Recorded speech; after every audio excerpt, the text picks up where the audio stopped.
چرا محدودیت این سال نسبت به سالهای گذشته خیلی شدت گرفت؟ تفاوت نیروی برق در کشور نسبت به سالهای گذشته خیلی و خیلی زیاد است. از حتی سببهایش رو اگر گفته گذاریم جهت شرایط مردم بهتر شدن، خب از جهت نقلیات های الکتریکی برقی که امروز در کشور بنهایت زیاد شده ای صورت. اقتدارهای دیگر هست که مثلا درست است که در نیروگاه‌های برقی آبی نورک کم شده است، ولی باز نیروگاه‌های دیگر سوخته. خیلی که شما حاضر قید کردید برای چی امسال شدیدتر محدودیت نیروی برق عملی گردید. این هم وابستگی به خشکسالی. سال 2024 ماه نوامبر تحلیل ها نشان میدهند که 3 مرتبه باران های شدید پی در پی بودند. فقط در ماه نوامبر ما نزدیک به 3 متر از نقشه زیادتر از آب انبار استفاده کردیم. دیدن میگن که میرویم از بالا همینطور میگذاریم ببینیم که آب هست و خود در نیروگاه برقی آبی نورک.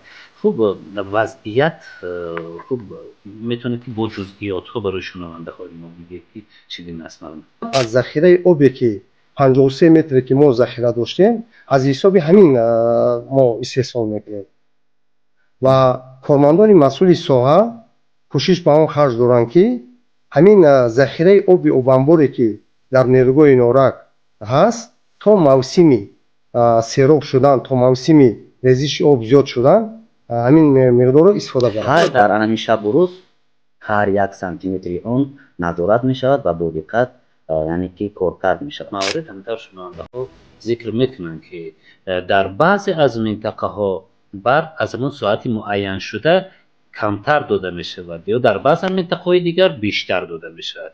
خب تقسیمات چگونه است و چگونه باید راهنمایی می شود؟ که در بعضی جا 2 ساعت، در بعضی منطقه 3 ساعت، بعضی منطقه تا 4 ساعت با نیروی برق تامین می باشند. این مراجعات ها اساس دارند زیرا که سیستم انرژتیکی در وقتی باری ماکسیمالی شام گویم اگر که در آن وقت تمام مشتریان با سیستم پیوست میگردند هستند ترانسفورماتورهای قدرتی خطای برقی که با سیرباری دچار میگردند. برای استحصال 1 کیلووات این زمان در نیروگاه نورک 162 متر کوبی آب صرف میشود. هنگام بیگاهی وقتی که به مردم بار داده میشود زیاده از 1000 متر کوبی آب صرف میشود.